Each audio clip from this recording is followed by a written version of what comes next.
Hello and welcome to our review of the new Linkin Park record, From Zero. Now, before we get into it, we need to address a couple things, and let's start with the biggest elephant in the room, the new vocalist, Emily Armstrong. There has been quite a bit of controversy surrounding Emily and what she may or may not believe, and who she may or may not support.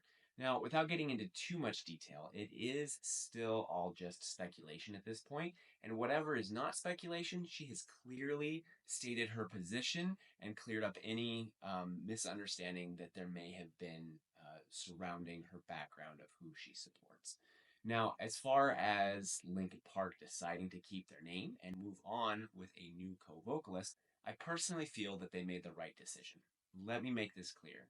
Nobody is capable of replacing Chester Bennington. His voice was too iconic, and in my opinion, he is one of the greatest rock vocalists of all time. And he just simply is not replaceable. Now, Emily is a strong singer and she screams appropriately for Linkin Park songs. So I just want to make that clear. But not everybody is a fan of how she sounds, and that's okay. Everybody has their different ideas of what sounds good and what doesn't, and that's okay.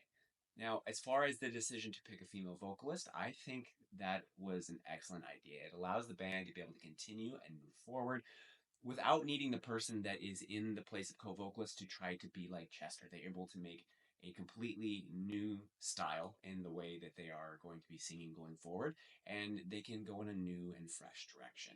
And while still honoring Chester's memory and making homage to their old sounds, there is still that little bit of Chester's spirit that will still be within the music.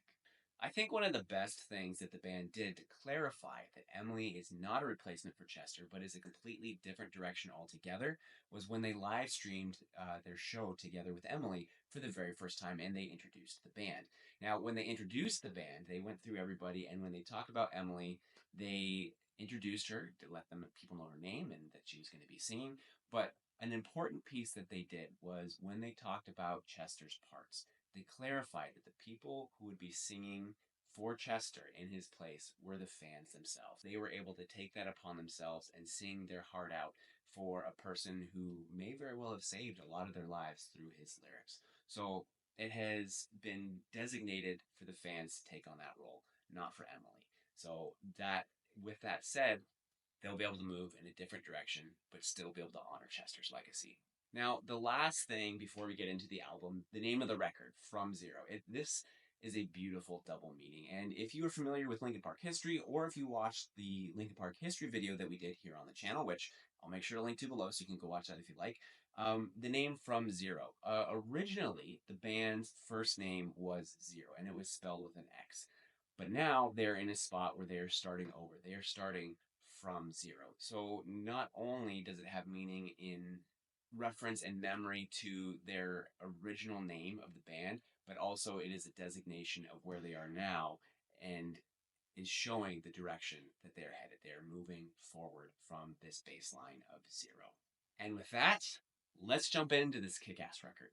Now, the first song, From Zero, the intro, there is a small blip of choral type singing just before somebody's voice comes on and starts asking about the name From Zero, wondering what it means and where it comes from. And just before it cuts into the next song, Emptiness Machine, the person realizes that Zero was the name of their first band, like we talked about before, but is cut off just before they say it. But for those that have an understanding of Linkin Park history, if you know, you know. So that's a really cool thing that they did at the very beginning in that intro. But then from there, we have the very first full song, which is Emptiness Machine. Now, this is also the first single that was released for this album, and on September 5th, when the band announced their world tour, they introduced their new vocalist, Emily Armstrong, was the day that this song was released, and we got our first taste of what the new Linkin Park was going to sound like. Now, the Emptiness Machine holds a very nostalgic feel with strong emphasis on the drums, which are now played by Colin Britton, taking the place of the old drummer, Rob Bourne. Lyrically, the song is about letting go of your true self in order to mold your being into something else that will fit into somebody else's view of who you should be and the emptiness that comes with that existence. Now, at the end of the Emptiness Machine, Linkin Park, the kings of music transitions, as we've talked about in previous videos, drops what I feel was a poorly executed flip to the next song, Cut the Bridge. Now, in past records, they have done really well at blending one song into the next, but this transition, it just didn't quite land, which, I mean, it's really kind of a small piece to nitpick, but it's something that they usually do really well, and here it was not executed quite as well as I think they probably could have. Now, it doesn't detract from the album or the song at all. It's just kind of a small nitpicky piece. Now, Cut the Bridge has a fun pounding beat, and it makes it seem like they're really trying to show off Colin Britton's drumming throughout the song, with some solid electronic work from Johan, which is nice to be able to hear from him again. And some of the gang vocals actually sound like they come from My Chemical Romance's Danger Days album, which is really kind of neat. Lyrically, the song to me seems to be about someone that is manipulative and just likes to watch the world and their relationships burn. And this behavior is choking the life out of Mike as he acknowledges that it's just a matter of time before their connection goes up in flames. So they might as well just cut the bridge now before any more damage is done and before it just snaps and breaks on its own. Now, we run into Heavy is a Crown, which is the second single from the album. This song feels like it came out of the Meteora era of Linkin Park, with a loop in the background that sounds like an old radio kind of TV program like you would hear in the old superhero TV shows like Superman from the 50s. Here we get a big taste of Emily's screaming capabilities. Now, when this song first came out, a lot of people were comparing it to Chester's 17-second scream in their song Given Up from their Minutes to Midnight album. And they were asking a lot of questions like, is this the return of the 17-second scream? And the answer is no. Even though the scream is absolutely impressive, don't get me wrong, it's fantastic. And maybe this is just me being overly nitpicky again, but it was 15 seconds. But it's still impressive nonetheless. The song to me seems to be about someone that wants the world and to reach new heights, but is shooting low and unwilling to make the sacrifices necessary to reach the heights that they want. So when they do become the proverbial king, the crown is too heavy for them to bear, and they turn and run because the crown is just too heavy. On the song Over Each Other, we hear a side of Emily that I think we could use some more of. She lays down some clean vocals that are really quite beautiful and then successfully throws some grit into the mix, eliciting pain while you're still hearing the beauty from within the song. Now, the song sounds like it could have been a part of the Living Things era of Linkin Park. Lyrically, Emily is singing about a relationship that, from her perspective, isn't working out because they keep talking over each other and won't listen to what the other one has to say. And there is a double meaning here. She is singing about talking over each other and also asking if they are over each other, as in the relationship is done. Now, the key moment in this song has incredible meaning and importance. The line in the post chorus where she sings, I want to see your side. We don't have to be talking over each other. This is so key, not just to the song, but to the meaning to people in real life. Some people don't take the time to humble themselves and listen to the other person in their life and see their side of things because they love the sound of their own voice just too much. It's important to be silent for a time and to listen to your partner. And I love that they include this piece in here.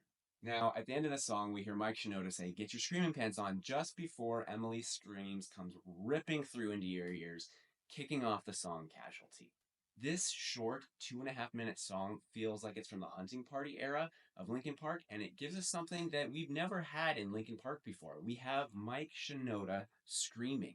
However, it doesn't really sound like Mike. He actually sounds more like James Dewey's from Reggie and the Full Effect. It's a neat treat that I think Chester would honestly be proud of Mike if he were to be able to hear this song. I think it's a really cool thing for him to have done at this point. Now, this song is screaming at someone that is lying, but they are claiming that they are not, and not wanting to get caught in the crossfire and being their casualty.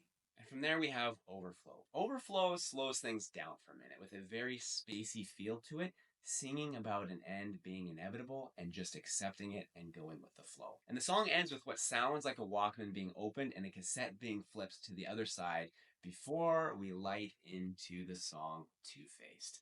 Now, this song reminds me of One Step Closer from Hybrid Theory, One of the best features of this song is Johan's DJ scratching in the background. It's so nice to have that back. This song, in my opinion, has the most classic Linkin Park sound than any other song on the album. The song is about a person that's being two-faced. They played two sides of an opinion, and now they're caught in the middle of their ways with no way out because they didn't just pick a side to begin with, and now they're stuck being two-faced. Next up is the song Stained, and is drum heavy and has a sound that is similar to something that I can't seem to place. There is an air-like and keyboard sound when Emily sings her first part that sounds very familiar. If you listen to it and you can think of what song it sounds like to you, please comment below because I cannot figure out what this is reminding me of. Now, the meaning behind this song is a more graphic way of saying it's too late to apologize. They are successfully pulling the wool over other people's eyes, but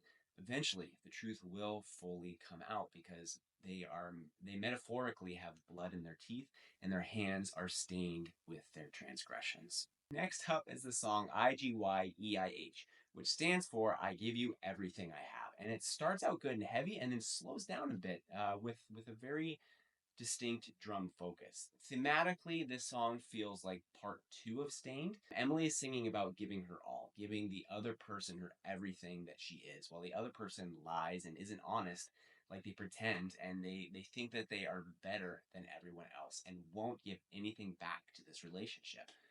But Emily is breaking free and concludes that from now on, she has amnesia in regards to this person. I think one of the most blatant points to this song being a continuation of Stained is that the song uses a callback, saying forgotten doesn't mean it's forgiven, which was also mentioned in Stained. Now the song Good Things Go, which is the last song on the album. The style in delivering the verses in this song reminds me of the song Anything Right from POD's Satellite album. If you get a chance, listen to this song, go listen to the POD song side by side, and I think you'll hear what I'm talking about. Lyrically, the song is expressing feeling empty and clouded in the mind, caught between pushing somebody away that wants to help and also wanting them to be able to help you and pretending that you hate them even though you don't because you don't want them to get too close. But you're asking for prayers and reaching out for help, but you don't know what to do because your mind is such a mess. This song was so heartbreaking because when you read the lyrics, it almost feels like they were writing this song from Chester's perspective. And it was almost like they were trying to sing to Chester and just let him know it's okay and that they're letting him go and they're going to move on, but he's still there in their hearts. And it was almost as if it was a love letter to Chester saying, we understand, we get it. We miss you. We're going to move on, but you'll be here with us. And it's really quite beautiful when you look at it from that perspective. Overall, this was a fantastic record. You can hear all the different sounds from the records. They are different enough to stand on their own, but they are similar enough to be able to pick out the musical references. And Emily has solidified herself as a member of the band. We have Mike Shinoda rapping again, and we have Joe Hahn playing the turntables, the scratches, and samples and programming, just like the old days. It's a new era for Linkin Park, and even though it could be argued that perhaps they should have continued under a different name since the lineup's a bit different and they have a new singer, I think they have made it clear that they still rock, they can still go hard, and they can write lyrics that are relatable. Now, there's some lyrics that I feel were not as relatable as others, but I think as a whole, the album came across very relatable for people who are struggling with certain things or having a hard time in a relationship. It was done very well, in my opinion. Now, if you like this review, don't forget to like, comment, subscribe, do all the things. And don't forget to join us here on Saturdays for our weekly live streams. It's always a lot of fun. And we will see you here next time. Thank you for joining us.